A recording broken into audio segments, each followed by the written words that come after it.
Buenas tardes, vamos a explicar cómo se hace la práctica 9 de chapa metálica en SolidWorks. Nosotros somos Alejandro Carmona, Gabriela Nevares y Carlos Santiago. Bueno, en la introducción tenemos que esta práctica la modelamos en la aplicación de SolidWorks 2019, con la cual aplicamos distintas funciones clave del entorno de chapa metálica, como lo es la extrusión, vaciado, pliegues, bridas de arista, recortes y dobladillos, las cuales nos permiten desarrollar una geometría viable para procesos industriales reales, considerando criterios como espesores y radios de pliegue. Bueno, al principio comenzamos abriendo la aplicación y creando un plano en el cual en estas cotas que tenemos aquí vamos a ir realizando lo que es la pieza.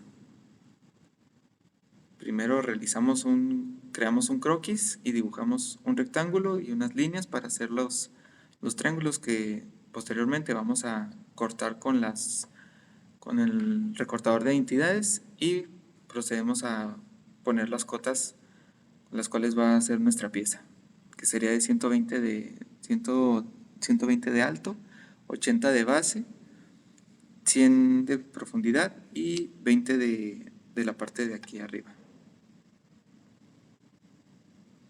Después procedemos a extruir el sólido desde el plano medio con una distancia de 300 milímetros. Esto para que el origen quede en la parte del medio de la pieza y así no batallar en realizar los siguientes pasos. Después tenemos los parámetros para chapa metálica y operaciones preliminares, que esto es volver al PDF donde tenemos el diseño de la pieza y ver las especificaciones que pide como de espesor, rasgura, radio del pliegue, y después de tener esto en cuenta, realizar un vaciado en el sólido de 0.5 milímetros y seleccionar la cara fija. Luego, continuamos con el paso de conversión a chapa metálica e inserciones de pliegues. Accedemos a esta pestaña principalmente. Después seleccionamos la opción de insertar los pliegues. Elegimos la cara que vamos a tener fija. Después configuramos los parámetros de rasgadura con los valores de 0.3 milímetros.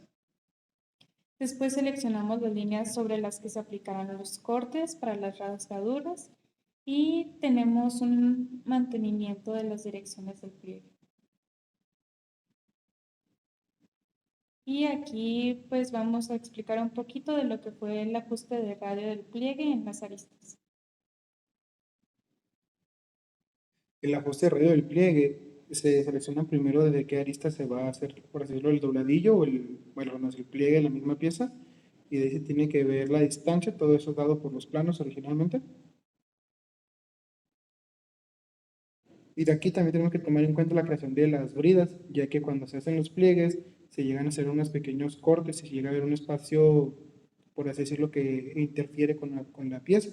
De eso está bastante sencillo, teniendo en cuenta las medidas que vienen en el plano y que vimos anteriormente. De aquí también hay que hacer lo que son correcciones de los cortes de esquina. Eso se hace mayormente porque una vez que la pieza se despliega o se abre, por así decirlo, llega a haber intersecciones o llega a haber partes que se sobrelapan, por así decirlo. Es por eso que en la segunda imagen se puede ver justamente cerca de la parte central unos cortes como en diagonal. Eso se hace para que se puedan hacer los dobles de manera correcta y que no haya material que se esté sobrelapando entre sí. Después sería la aplicación de los dobladillos cerrados. Estos dobladillos, toda la información viene igual en el PDF. Se ve un poco complicado ya que al inicio se ve que no es para nada cercano a lo que necesitamos, pero ya tomando en cuenta que solamente seguir que sea un dobladillo cerrado, que sea de doblez externo y que sea pegado, es que se puede ver como la gran diferencia entre la primera y la segunda imagen.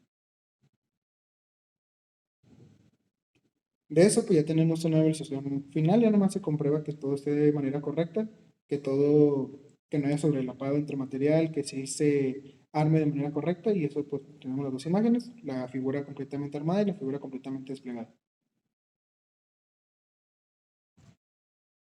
De aquí obtenemos los resultados, ya teniendo la pieza podemos ver cómo se tiene la forma plana y cómo se podría maquinar esta pieza, por así decirlo, para poderla utilizar, bueno, para que no sea solamente la pieza de manera sólida, por así decirlo, sino que quede de una manera plana y que pueda doblarse y pueda manufacturarse más sencillamente. Ya como conclusión, podemos ver que en esa práctica nos ayudó mucho a piezas, estos tipos de piezas llegan a ser un poco más complicadas y se llegan a querer hacer de un solo sólido. Gracias a la herramienta de chapa metálica es que podemos ver que en realidad es una pieza bastante sencilla si tienen los conocimientos necesarios de ese mismo eh, procedimiento. Estas son las referencias que utilizamos. Y pues ya eso sería todo. Muchas gracias.